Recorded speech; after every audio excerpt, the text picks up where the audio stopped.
unreleased, your collaborations with Jim Steinman, or anything that would be great interest to your fans? Thank you. The only thing, no, there's no outtakes, and you know, there's no film probably is, but no, I've never been cut out of a film. You know, you get all these actors always go, I can't believe they cut me out of that. I mean, I signed up to play this character, they completely cut the character out of the film. Really? You know what, there's probably a reason they did that. So anyway, no, we have no outtakes, trust me, but we do have this. And what it is a demo. Piano, voice, and it was done for RCA in 1975. And Ellen Foley's on it. It was right after, I don't even know if we finished Paradise, but she's on it. And a guy named Roy Dodd singing on it, and it's Jim playing piano and me singing. And there's probably been 50 people ever hear that. And I have it, and I'm going to release it. I'm just trying to find out how, when, and where. Back in the old days, it was easy. Oh, we printed it up on vinyl, threw it out there, you know? We don't do that anymore. It's got all this stuff down there. But it's been very good for me because on TikTok, last September and October, I was trending #2. 2018, the doorbell rings. My wife goes to the door, she gets a box. She brings it to me, and we open it up.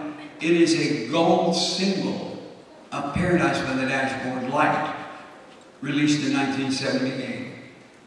Wow! And that single, there was a guy named Casey Kasson, and it was America's Top 40, and that was syndicated across the world, not the world, across the states. And back then they didn't have it where you could, you know, go online and get it. They had to send it out. They sent it out on tape or disc or whatever they sent it out on. And Casey Kasson, in 1978, wrote a letter to the radio stations. And he'd been a big advocate for 2 out of 3 Ain't Bad earlier. But he wrote this letter, get this trash out of the top 40. He meant because we were talking about, there it is, a line shot up the middle, look at him go. Oh, he's around at first base, he's heading for second. That was the sexual trash. And so, I played Bill Clinton's inaugural, and Tipper Gore, Al Gore's wife, was running, in this time frame, earlier, was running this thing where all that kind of thing was, she wanted it banned from the radio.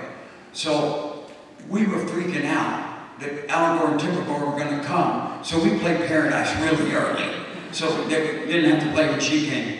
So they come up on the stage, and she comes running over to me and she goes, have you played Paradise yet? That's my favorite song.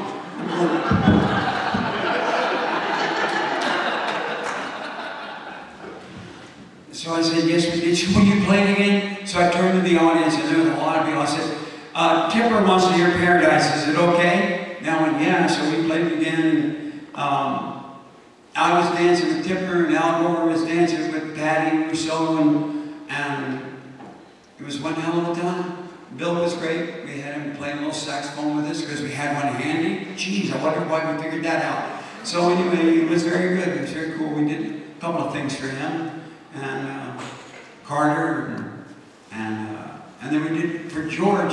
Okay, you ready for this? I'm hosting the California Ball for George Bush, and I'm hosting with Marie Osmond. And so George and his wife grew up in Midland, Texas, and they went to high school in Midland, Texas.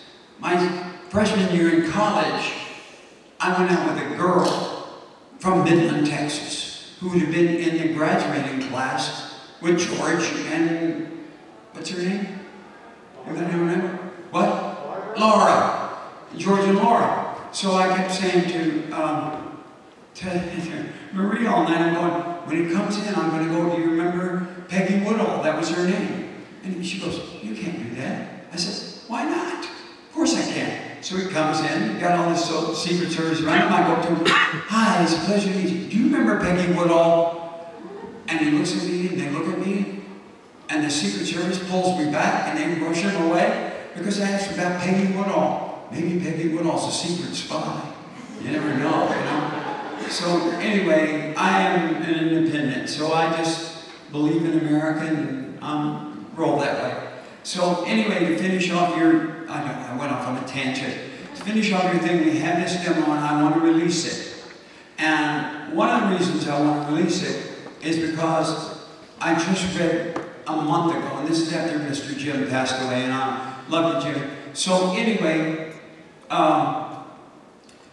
even a month ago, they were writing about Jim, and it was like good, and they go, but he was heavily influenced by Springsteen, and that gets me so angry, because these songs were all written in 1975, and the reason that they say that is because we put Roy Bittan and Max Weinberg from the E Street Band on the record. That's because they could play good, and it had nothing to do with that. But it drives me crazy when they say that Jimmy was influenced by Springsteen, because that is, am I boring you? Oh, you got a question? Take off your mask, you look like a duck. Okay.